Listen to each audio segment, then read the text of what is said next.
Can you sing Yellow for us? Oh, that's John, isn't it? Yeah. Can't you tell by the lack of hair? Oh, no, I can see him. Yeah, okay. Both wisps. That's harsh. That's harsh. Billy, they're already burying John's hair. It's only been a couple of minutes. It's always the follically challenged that make those sort of jokes, isn't it? That's why I'm wearing a hat. Just get it shaved off. Just get it shaved off. John, it looks lovely, mate. Don't worry about that. I'd be in tears if I lost my hair. Thank you, Leon. Thank you. Oh, I did mine myself. I had a dream I lost my hair last night. Especially after this weekend. Cool. I'm gonna have a few greys in the next couple of days, I'm sure. If you do lose your hair, Billy, what I'd recommend is armpit transplants. It's worked really well for me. I'll be off to Turkey. You'll see this massive new booth on. Like, what's happened to Billy? I think, John, yours worked about as successfully as that bloke with the pig's heart. No, he got a few years, didn't he? Or was it a few months? 2 weeks. Although, no, I was going to say something about the... Go on, you started now. Go on. I can No, always edit it out, mate. Don't worry. It sounds too cool. I was thinking of at the crematorium, there people fancied bacon sandwiches afterwards. You really are quite evil, you are, Will, aren't you? All right, okay. Right, so we've got Leon, Flat White Andy, Howard. This is your first time on, mate. So please, like we ask everyone who comes on this show, when did you first fall in love with Hastings? Oh, probably back in around 2003, maybe, when St Leonard's FC sort of just disappeared. I didn't have any other club to go to. You went to Cray. Down the road. Went to Cray Wanderers. Yeah, basically, yeah. What you're saying is that we were better than nothing. And can you just confirm? Was there a break in your tour schedule with Coldplay? Yeah, probably. Well Don't done. worry, you're not taking part in the pinnacle of broadcasting. Have you noticed already, Howard? I had a little bit of broadcast, at Hastings United a few months back when, we had COVID, and I was just talking about like the jabs and things, and it was a great incentive by Billy Wood to get people all vaccinated up for like, everyone's safety at the time. And I was glad to have it done, really. I'm very thankful for Billy Wood for doing that, because I had struggles to get my booster jab, my third one. Mm. Billy Wood gave me the jab. Yeah, that's what I'm saying. They were old. Billy gave you a jab. Oh, I could have done that. he probably did give me a jab, to be honest. Oh, what do you mean you got on the BBC thing? Was like the local people were filming? Oh yeah, that's right. Yeah. So the BBC turned up, and I did that. That's my first thing. I think is it my first or second time I've been on TV? Probably second, I think. But a lot of people mistake me for looking like Chris Martin from Coldplay. So no, they don't do it. You don't think? Oh, they do. Yeah, they do. Oh. Well, that won't happen at all. Billy didn't do my jab, but I think he did my prostate check when doing that.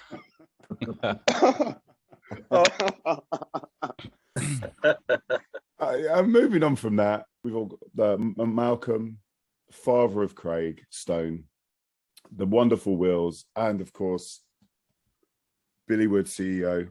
Thanks very much for coming on. It's always enjoyable.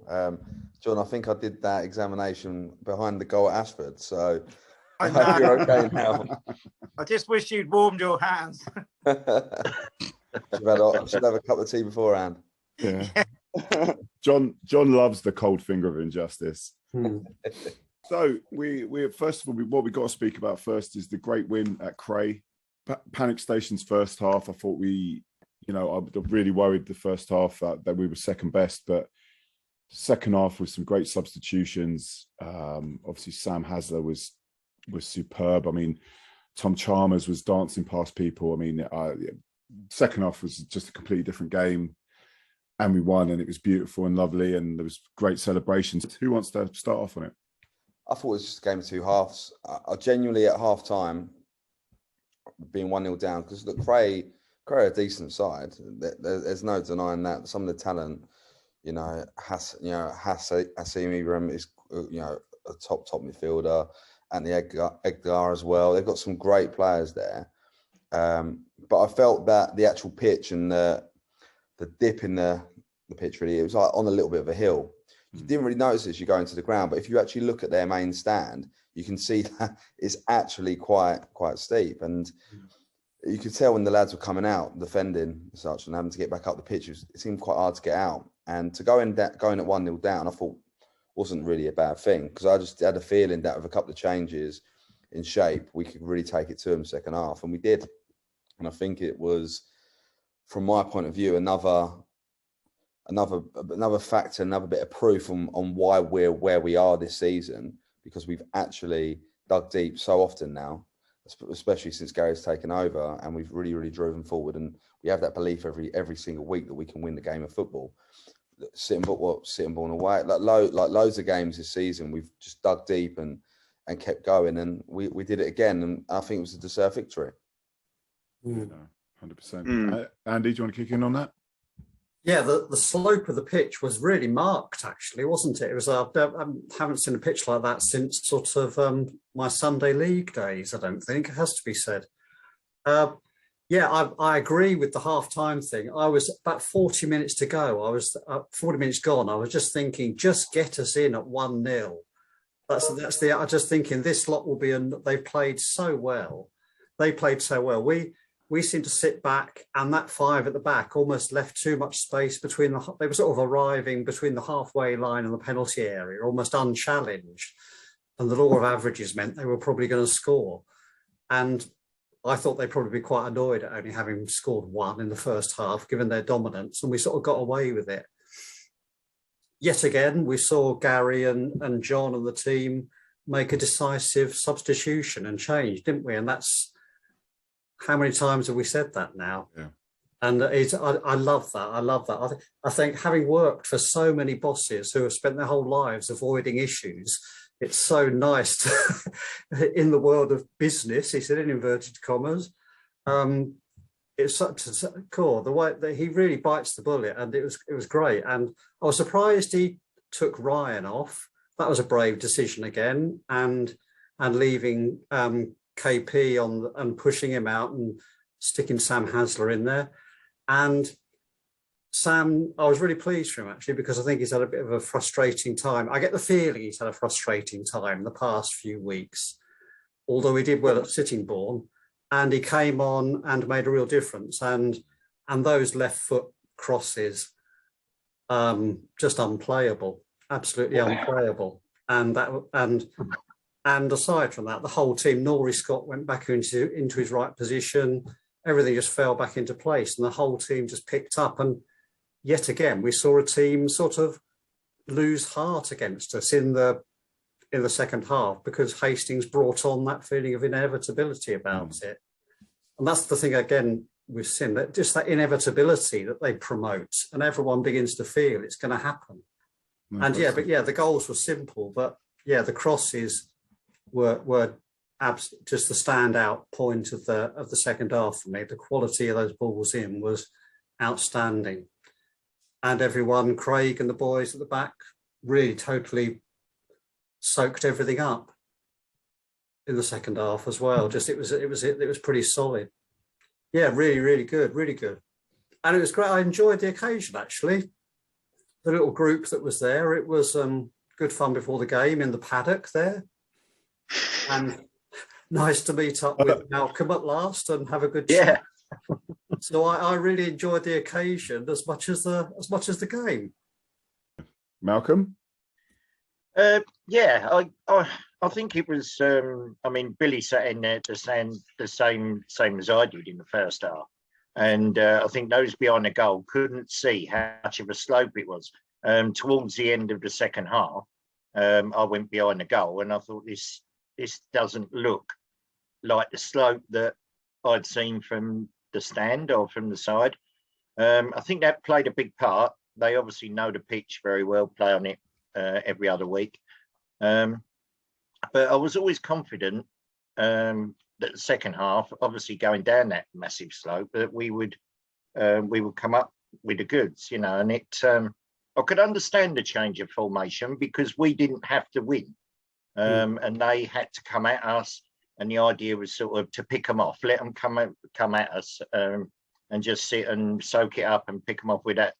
But I think there was, if I'm overcritical, I think there was too many players that were out of position that weren't quite sure. I don't think Nori knew how to play the 10. There wasn't the room for him to play in a 10, and the ball sort of bypassed him a lot.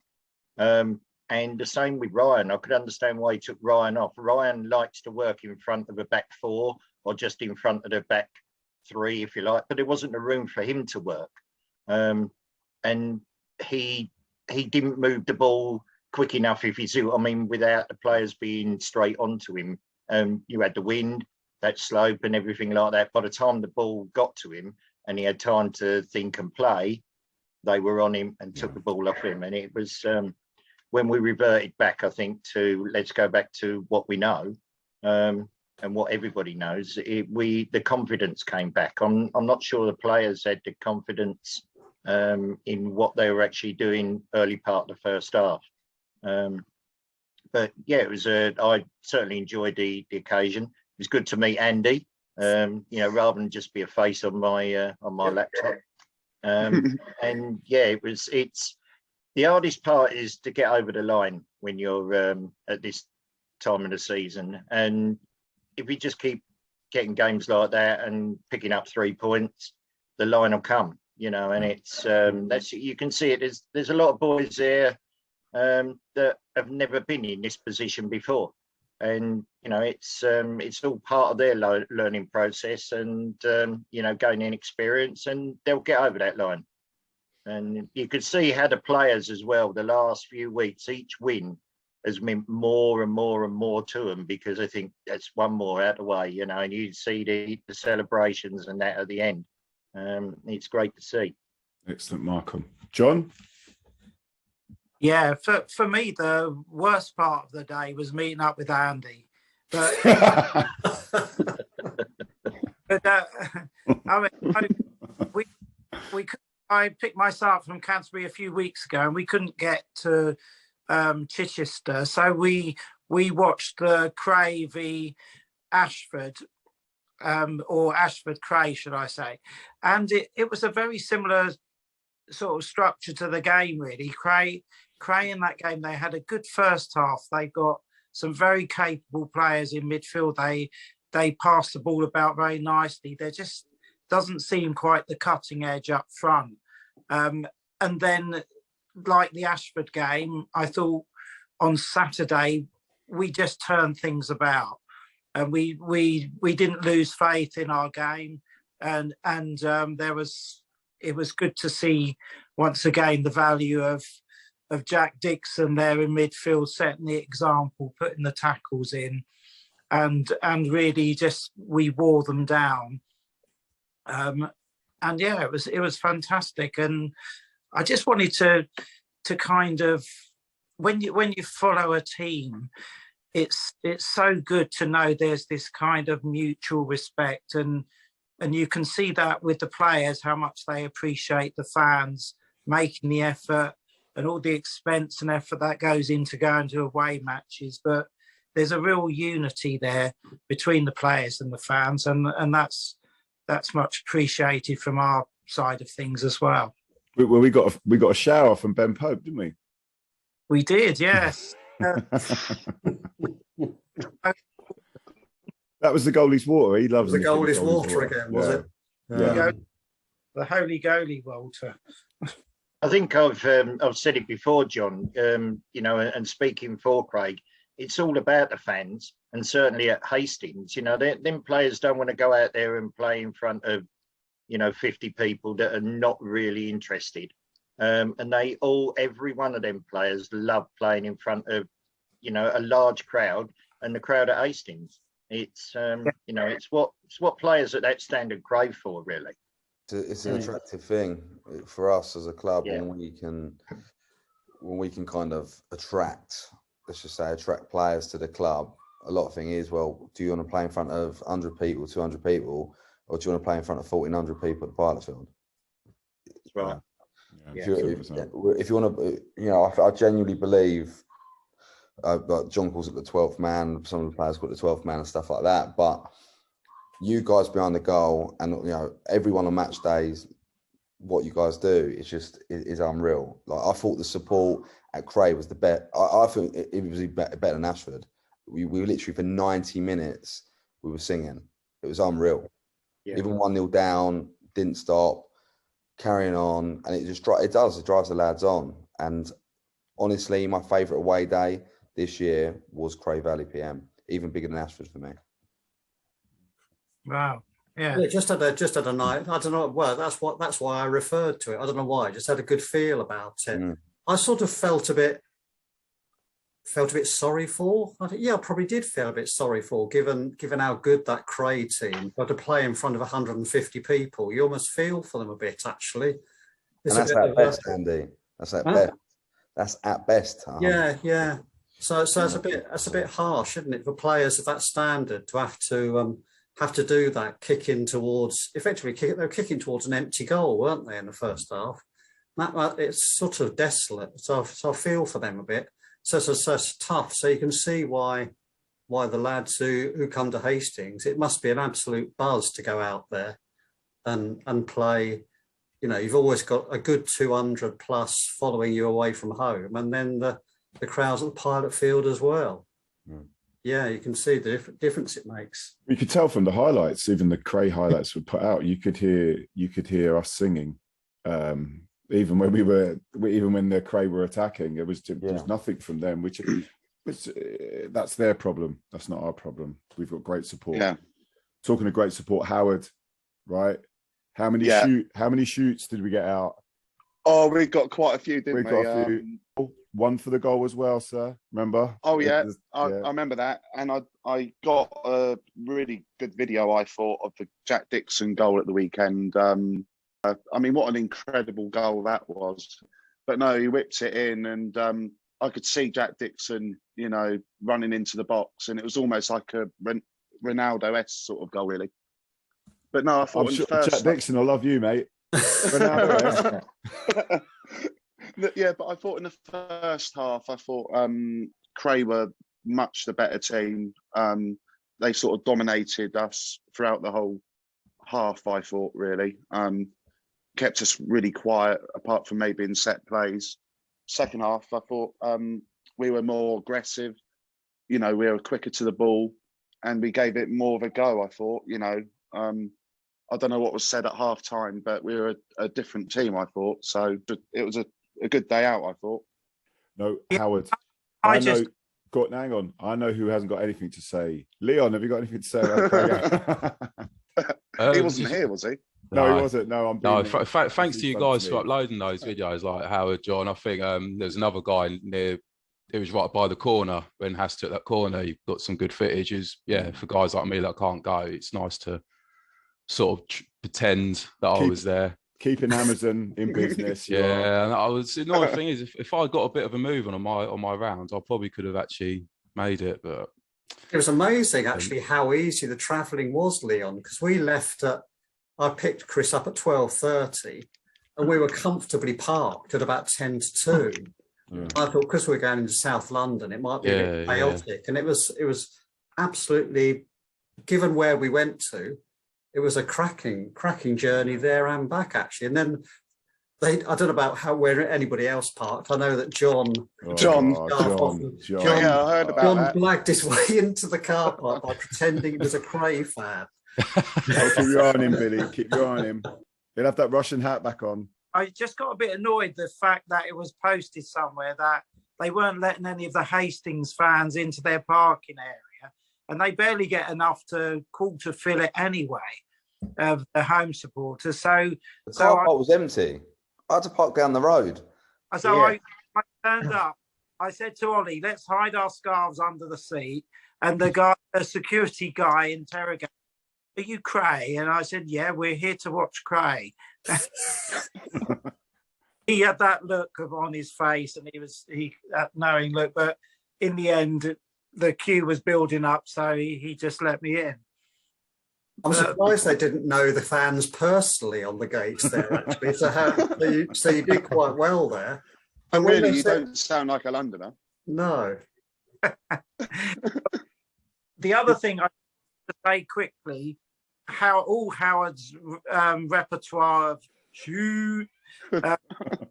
my favourite shoot of the season was a couple of games ago when we had a penalty for the player and thought it was just.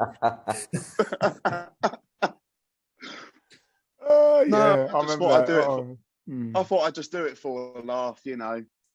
It was good. It was funny. Superb. I just like a little bit of banter behind there, have a bit of a laugh. You know, it's just all part of the fun, and It is. It's just it's a bit such silly, but a diverse lot of supporters. We wouldn't want to be silly, Howard. We wouldn't want to be silly. Yeah. oh no, It's a very serious business, don't you know? Yes. Sometimes. I'm sure it's like that in the main stand, isn't it, Andy? No frivolity in the main stand. No. Chris. I'll tell you what, the main stand is starting to get a little bit naughty, Chris. I'm not going to lie. Isn't it just? Yeah, it it's is, coming on. It's coming on. It's louder than it's getting louder and louder. Good. And I've not heard "Get It Forward" for the last 4 or 5 times. He's on holiday. isn't he? He I'm must be on delighted holiday. with, to be fair. So they're going all guns blazing in the main stand now.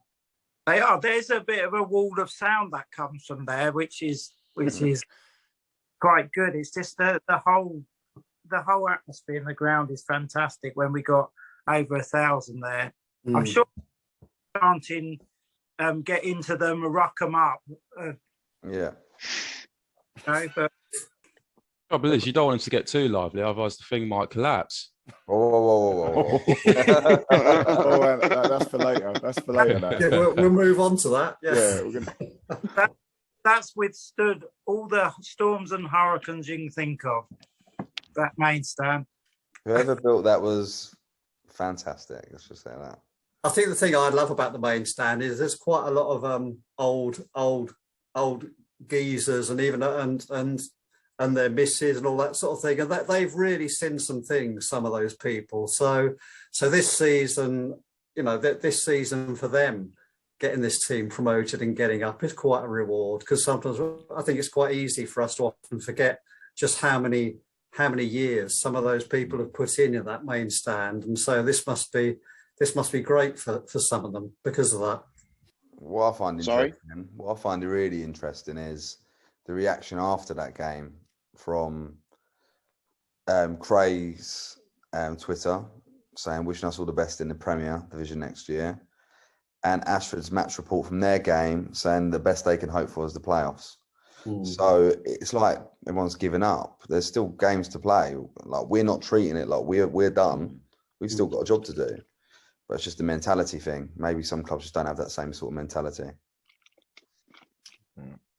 Yeah, those playoffs are going to be really. I mean, should be whoever very ends up good. in the playoffs, those playoffs are going to be really competitive. So you'd want your team to be finishing the season in top gear anyway to get into to get going into the playoffs, aren't they? Because they are going to be quite watchable. I think those playoffs actually when they get down to it. But the thing is, it's not done. Like and how these teams can act like it's done already. That's all down to mentality for me. Yeah. If we were in Ashford's position now, we wouldn't be saying it's done. We wouldn't be saying the best we can hope for is the playoffs. If it's mathematically possible, you do everything you can to try and catch up and hope for the best. I just think it's just. When I saw it Saturday night, I felt embarrassed for him, to be honest. Not that I dislike anyone at Cray Valley at all. But I just felt embarrassed that these teams had to tweet that when really, I say Cray Valley maybe, that's a bit too far out now, and they're good people, and I hope they do make the playoffs. But Ashford's just, well, they're still in it. I know they're 10 points behind, but 7 games to go. I disagree a little bit, Billy. I think if you're 10 points behind or more, and the team that you sort of look up to for most of the season is still winning, you know, and it's and the games are going by gradually, you know, each one at a time, and you're not really catching them up because they're picking up 3 points. I think they're actually looking at it that they can go into the playoffs in the right position, if you see what I mean, that you get a home advantage first, or that you go in with confidence. And I think, you know, that's their problem. They're looking at Hastings thinking, we can't catch them. If they keep winning, we can't catch them. So let's make sure we've got all our players back. Let's make sure we're going into the playoffs in the best that we can go into. I'm sure that, you know, possibly they've not given up totally, but they're probably, you know, there's got to be a situation where they're looking now and thinking, well, they've got to lose 4 games out of 7, and they haven't lost 4 games all season. So, you know, we're struggling here, you know. So and they're looking at the fixtures that we've got left and thinking, well, you know, are they going to lose it against 7 Oaks? Probably not. They're going to lose it against 3 Bridges? Probably not. You know, we've not got any of the top teams to play anymore. So, you know, they reside to the fact of getting their team ready for the playoffs. Malcolm, I'm almost in tears, mate, for them. I'm almost in tears. I'm welling up now. I'm welling up. Well, I've had Ramsgate and Cray, and I've had them all ring me up and say, what do you think? You know, but... And you should take credit, Billy. It's the Hastings team that's made them feel like that. Yeah, that's great. Yeah, great. I always remind people where we were. Yeah, when Cray Valley came to us early this season, and where we were, and how most people felt after that game. But we've dug in. The lads are phenomenal. Absolutely phenomenal. Now, Chris, it had been about a 27-point turnaround or something. Yeah, like we worked out it was about a 27-point turnaround since the Cray Valley game at home. Love it. That's how big it is. Love that. Yeah. Wow. We're not talking about your nickname again, are we, Andy? Right. We'll move along from there. Talking of magnificent, please, Billy, tell us the result against Acorns. Oh, yeah, yesterday. Seen it on Twitter. I saw the highlights. I obviously saw Wayne there because you could see him with his shorts on. What goals, what drama? Tell us about it. It was horrible. So the women's situation is simple. We before yesterday, we had got 7 games to go. Acorns are top. They were at the time, I think, not 9 points or 10 points clear. We have to effectively win all 7 games to win the league, including beating them. So it was in our hands, but we still had to go there and play them. So we went 1-0 down quite early against the runner play, I must add, but we still went 1-0 down. We equalised with an own goal just before half time, and literally a minute later, they got a penalty. So one of their players ran in front of our right back, Lauren Sharp. Literally, they clipped heels. Player went down outside the box, by the way, outside the box, and a penalty was given. Blair then saves the penalty, and it gets retaken. But was that because she moved? Is that what they're saying? Yeah. Did she? Yeah. I mean, she dived, and supposedly she dived too far forward, which, looking back at once again the footage, not very clear at all. So they put the penalty away. They were 2-1 up at half time. Made a couple of changes just in our shape, but kind of similar to the men's game. I kind of felt quite comfortable as well that we'd get back into it, but knowing that if we didn't, it was game over. But the girls fought back. They worked so hard. Georgia Tibble does what Georgia Tibble does best and scores an absolute rocket from outside the area to drag us back in. Then Claire Johnson scores a header from a free kick, go 3-2 up. We last 15 minutes, a bit of pressure, dealt with the pressure, then went up the other end in the 89th minute, scored the 4th to seal it. And the girls worked hard and they deserved it. They've really, really dug in. and the team spirit is very much like the men's in the sense that they are really hardly working for each other. They believe that they've got it in the sense that whatever it takes to win, they'll do. I think it's just a mentality around the club at the moment that we want success, and we're all pulling in the right direction. We all want to do the right things. And I don't know, like putting on a Hastings shirt seems to give people superpowers, because adversity comes at us and we seem to go through it every time. And with the women, that reminds me very much so of the game when they won the league last year, which was a winner takes all game as well. And it had so many similar aspects that it felt like everything was against us, especially with the penalty yesterday.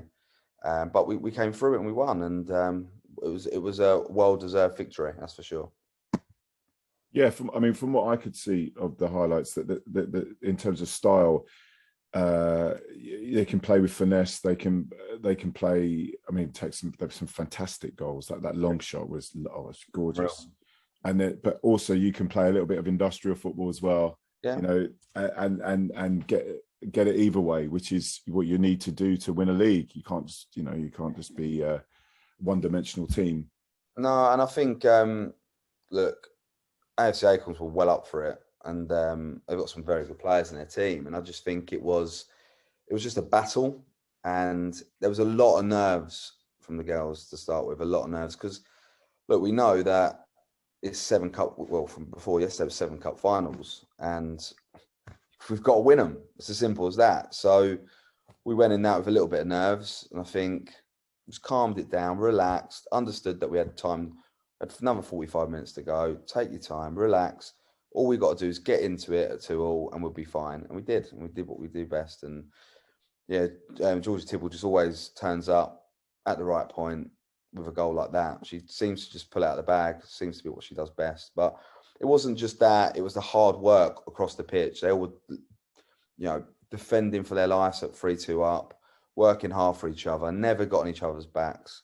And rightfully so, still in it, and it's in our hands. And off to Herne Bay on Sunday.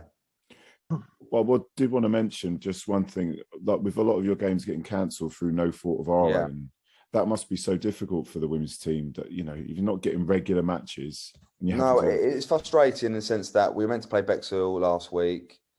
Little Commons pitch was not fit to be played on, but the most annoying thing is that they play on the 3G every single week, but changed our fixture to Little Common, and that gets called off, and they can't play on their 3G. It's just little things like that. It's frustrating because when you have a gap in the schedule as well, and it's not being arrogant, but you ask teams who want friendlies to play you, and they don't want to play you. And we went all the way to Dulwich and played Dulwich Hamlets reserves 2 weeks ago. That's how far we had to go for a friendly. We go there, and they're the equivalent. If they win their game in hand, they go top of the equivalent division in the London South East League, the North Division, and we go there and beat them 8-0. And it's not, no disrespect to the team, but it's just not a worthwhile exercise. So we're doing what we can. We're taking our stride every week, trying to do what we do best and grind it out. But the fact that we've got to win all the games is making it hard and making it interesting. And it is a pressure point that we've got to deal with. But we've got a bunch of winners in our team and across the pitch, from the experienced players like your Claire Johnson, Sian Heathers, to even your younger players like such cool heads. Megan Critchfield came on when we went 3-2 up. She's like she plays in the 4 position, so we went with 2 4s, and she was just such a calm, cool head at the age of 18, 19. Just it's unreal. But yeah, that's the quality in the side. But it is frustrating, Chris, when you go to that point about the games, but we're now playing to the 8th of May, so it's just unreal. Our pitch is getting ripped up the day after that, so hopefully no other games get moved back even more, because it's meant to be off season. So like the lads will be finished hopefully champions in IB for partying, but the girls have still got to do the job. Billy, bit of a silly question, but because all games are winnable, but the next 6 games now, because that's 1 out of the way. Are they all winnable? Yeah, every game's winnable. Every team we're playing, we've beat already this season. Herne Bay will be a test on Sunday. So if I had to categorised the 7 games that we had left before the weekend. AFC Acorns was obviously top there, but they're top of the league. They've only lost to us in the league. This Herne Bay game's probably up there, Malk, to be honest. It's up there. Good side, experienced side. I think people forget that we've only had a women's team this is our 2nd season. Yeah. We're treated as favourites, and it's tough to take, but I guess it's the respect that we're showing women's football that we're doing it that way. But that'll be a hard game. Welling away could be a tough one too. And the last game of the season now is against Bexhill. So whilst we still got 5 cup finals before them, it'd be quite poetic to play your local rivals who have fortunately had the game postponed a couple of times in your final game to go and win the league. It'd be quite nice. Yeah. But we've got to get there first. And yeah. Trying to jinx it yet. Yeah. Bexhill will be fired up. So I saw the game at the Pilot Fields. And I mean, like, I thought Hastings were clearly the better team, but because it was a local derby, like Bexhill were clearly fired up for that game. So yeah, to have them last game will be brilliant. Tough challenge for you, but that was an enjoyable game. The one thing we missed in that game, we were missing a couple of players that day as well. Some of our good attacking options were missing that day. Like our top goal scorer Sean was missing. I think Claire Johnson was missing that day as well. I think Georgia Tibble was suspended as well. So when you add a little bit more quality into that, when we turn the screw, not many teams, I believe, at this level can live with us. And it's shown that we've played in the North Division. We've played Dorking, Dulwich, Hackney. Who else we played in that division? Walton Casuals, and we've decimated every team in that league. And I think we just got to get the job done this year and get out of this division because our players can play much higher. How long, because I think we talked about that amongst ourselves a while ago, Billy, was how long do you think it'll take for them to find their, because they've got to go through the levels. How long do you think before they find their level? Well, obviously the sky's the limit, but be sort of regularly competitive. That'll also help the regularity of games, won't it? Yeah, well, next year, if we go up or when we get the job done, you're looking at, in that division, you have Millwall, Fulham, Worthing, who are a good side, great coach as well there. Dulwich Hamlet, good side as well. There's some really good sides in that division. New London Lionesses as well, good team. So it will be a lot more competitive next year. Yeah. But I think that the key for us has been recruitment and bringing in players and selling our dream to them, really, because you don't attract the players that we've got at step 6 by just being another team. I think we've kind of sold the aspirations to the club. It's not to stick in step 6 women's football for 10 years and it's a social team. That's not what it is. It's treat it very, very seriously. Treat it with a lot of equality in what they get, how they get looked after, how they get treated, and deliver on our goals. So we want to get to, and I always sound silly saying this, but with the men, we really want to be a football league club, and we think Hastings as a town with the people in it, not necessarily the councillors, but the people in the town deserve and can have a football league club. There's issues there. We'll get to that later. And I genuinely believe soon. And I genuinely believe that the women, the aim is to get to National League South as quick as possible. Whether that's promotion after promotion after promotion, I don't know, but I do know that a double promotion was the first thing for us to try and do it twice, and we're on the cusp of that. And then when we get into league above, it's okay, how do we recruit players from clubs around us to come to Hastings, maybe dropping down a couple of levels as well?